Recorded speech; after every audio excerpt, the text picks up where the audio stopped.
In this part of the video, I'm going to show some actual code and output in the R statistical computing environment.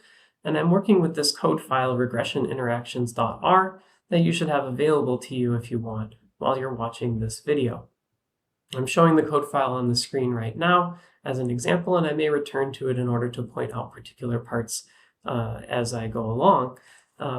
But most of the time, I'm going to show you just the R console, which is the part of the R interface where we issue commands and receive output most of the time. The first thing that I want to do is run this additional code file, makerobots.r, that creates a hypothetical data set stored as a data frame called robots, containing example data from an experiment that we've already talked about, a fake experiment that we've already talked about before. So I'm recycling the same example. As a quick refresher, here's the first 6 rows of the data frame. We can see the variables that are included. Transport, for example, is a categorical variable that's either legs or wheels, and material is either plastic or metal. There's 4 colors. The mass is measured in kilograms. The battery life is measured in hours. The price is the dollar amount that a participant said they would be willing to pay for a given robot. And then there's 3 subjective ratings of how fun, practical, and cool that robot is. Here's what you get if you look for the structure of the robot's data frame. We can see that the first 3 variables, transport, material, and color, are factors. They're going to be treated as categorical in our regression models, and the remaining variables are all being treated as numeric. And here's what you get if you look at a summary of the robot's data frame. So we can see, for example, that the prices range from $39 to $169, and that the typical prices are around $100. And the battery life ranges from 5 to 42 hours, and so forth. We can also see that there are some missing values in this data set. That's just to show you that the operations that we're going to do today will automatically exclude those missing values. So before I show you any output of models that actually have interactions in them, I want to practice thinking about simple transformations applied to a predictor variable in a linear regression model. And in order to do that, we're going to focus on this model that has price as the response variable and battery life as the sole predictor. It's a simple linear regression model, and it's using this LM function, which is the standard function that we use to fit regression models in R. As a quick reminder, this formula portion of the function call has 2 parts. Before the tilde, we have the response variable, and after the tilde, we have any predictors that we're using in the model. And the data argument specifies what data frame these variables are to be found in. In this case, that data frame is called robots. I've stored the result of fitting this model in an object called battery model, which I'm going to now call the summary of, so that we can interpret the output like usual. When I show summaries of regression models throughout this video series, I encourage you to practice interpreting the intercept and the slopes in those models before I say them. You can even pause the video if you want. That will, first of all, help reinforce your understanding, and especially in this initial part when we're talking about simple linear transformations, it will ensure that you're prepared for the interpretation of the interaction terms that we'll talk about later. So in this case, we have an intercept and a slope for battery life, and this model has 498 degrees of freedom because 50 observations were missing, which makes sense considering I constructed the hypothetical data so that there's only 500 participants who have complete data on the variables of interest. And the intercept, 63.64, represents where the line crosses the y-axis, which is the point where the line hits 0 battery life. It's the estimated price for a robot with 0 battery life if we were willing to estimate a price for a robot with 0 battery life based on this straight line. But we probably shouldn't do so because none of our robots have 0 battery life, and 0 battery life isn't conceptually meaningful for a robot. But that's okay. It doesn't stop us from looking at the slope, which represents the amount of additional price we would expect from every additional hour of battery life in this data set. Robots with 1 hour more battery life will tend to cost $1.81 more. Now we're going to fit some versions of this model that have simple linear transformations applied to the predictor in order to practice thinking about how those will affect the slope and intercept. And I'm going to prepare 4 of those models ahead of time, and then I'm going to show you the summary output from those models. So This first model I've called battery minus 20 model, and it's the result of calling the LM function on a slightly different formula. Price is still the response variable, but I've changed the predictor variable to battery minus 20. This I function just allows me to do arithmetic in the formula specification so that it will be interpreted literally. So normally symbols like the plus sign or the asterisk will be interpreted as part of the description of the model that we're fitting. For example, the plus sign is used to separate two predictors in the regression model. The I function allows me to tell R to interpret any arithmetic that's happening within its function call literally as actual arithmetic to be carried out before plugging in that variable as a predictor in the model, rather than to interpret those symbols as special symbols representing the model formula. Long story short, this first model is a regression model that treats price as the response variable and battery minus 20 as the predictor. The second model will treat price as the response variable and battery plus 100 as the predictor.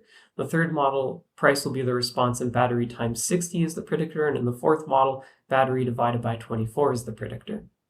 And you should think about how each of these things will alter these basic properties of the model output. Will the intercept be different? Will the slope be different? And if so, how and by how much? In general, I'm going to show the summary of the original model at the top of the screen and then the summary of the modified model right below it so that we can compare them. The summary of the original model will be cut off slightly, but the regression table is still visible. So when I do battery minus 20 as the predictor, the slope is unchanged. Of course it's unchanged. I haven't changed the units. Battery life is still measured in hours, but the intercept is changed.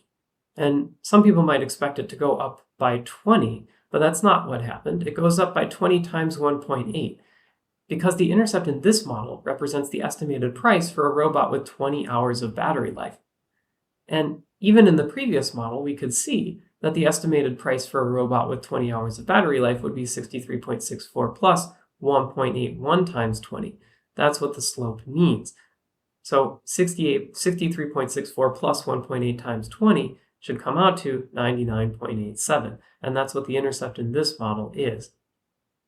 So subtracting a constant from the predictor increased the intercept by an amount proportional to that constant and to the slope of the predictor. Here's the result of battery plus 100. By adding 100 to the battery life, we've shifted the reference point so that it represents a very, very low battery life, right? 0 in this model would represent negative 100 hours of battery life. So it's a completely unreasonable point to actually care about conceptually. But I want to illustrate that the slope remains unchanged. The slope only depends on the units of the predictor in this case, and adding or subtracting constants from the predictor variable does not modify it. But the intercept went down, and it went down by 100 times 1.81. So this now represents the estimated price for a robot with negative 100 hours of battery life, if such a robot were to exist, and if we were willing to extrapolate so far beyond our data. Here's the model with battery times 60. Think about what battery times 60 actually did. Battery life was measured in hours, so 2 hours of battery life would have a battery times 60 value of 120 minutes.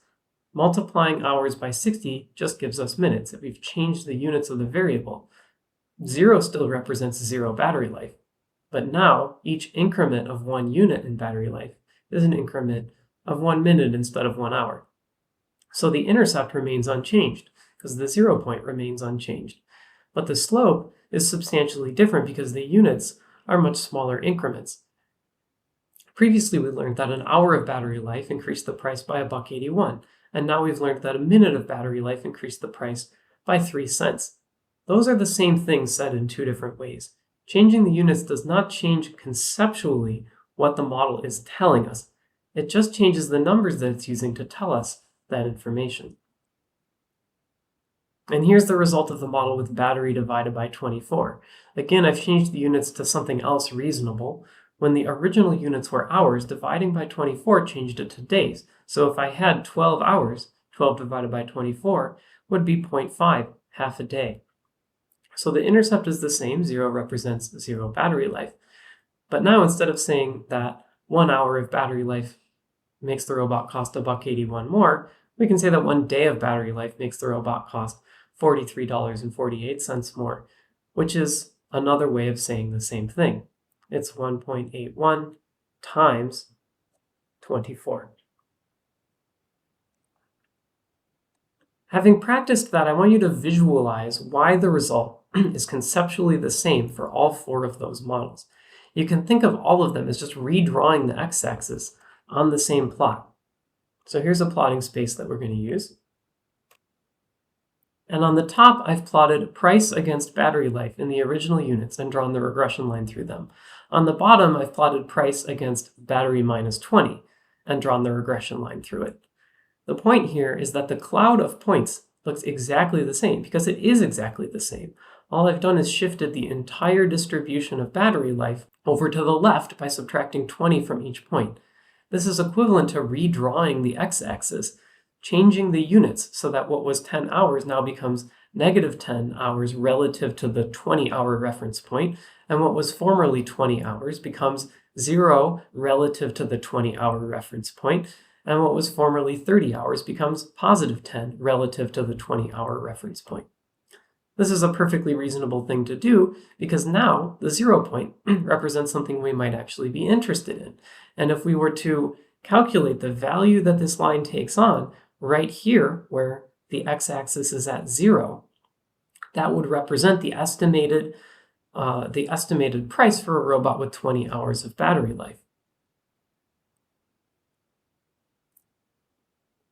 Here's the same plot, but with battery plus 100 on the bottom. So up here, the original units of battery, down here, battery plus 100. Again, it's just like redrawing the x-axis so that all the values have 100 added to them. But the slope means the same thing because it's the same line running through the same points. Adding or subtracting a constant from a predictor variable does not change the fundamental properties of the model that you're fitting.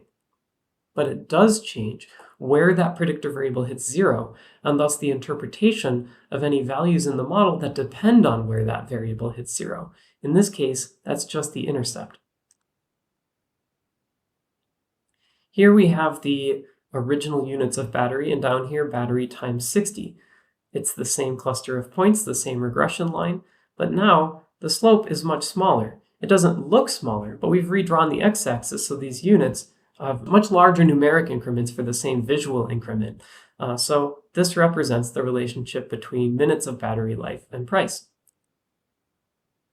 And here is the original units of battery life and the version where it's battery divided by 24. The units are in days. You can see that the 1.0 days lines up pretty well. Well, it should line up exactly with the 24-hour point in this plot here. Again, conceptually, it's the same regression model. We've just changed the units. So because the intercept is the fitted value wherever the predictor is 0, we can strategically add constants to our predictor variables in order to get key values for our intercept. For example, when we subtracted 20 from battery life before fitting the model, that made the intercept represent the typical price for 20 hours of battery life. And I'm going to show you a visual representation of what that means. Here is the original battery life variable, and here is battery minus 20. But I've drawn a vertical blue line at the point where the y-axis would be, the point where the predictor variable is at 0. And I've drawn a red circle at the height along that line where the y-intercept falls, which is the estimated price for a robot that has a value of 0 on that predictor variable. In this case, with the original model, our estimated price was something like 63 or 64, I don't remember exactly.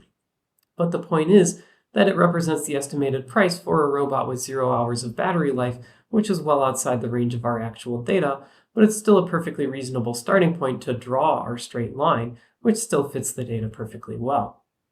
And down here on the bottom, we've shifted the data over, so now the y-axis is right in the middle of our cluster of data points. It's not exactly at like the mean or the median or anything. It's at an arbitrary point, which is 20 hours, but it's a point that I might have strategically chosen if I wanted to get a nice estimate of what the expected price would be for a robot with 20 hours of battery life.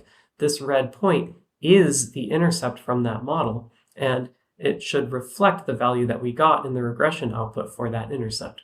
The estimated price for a robot with 0 on the value of battery minus 20, or a value of 20 on the original battery life variable.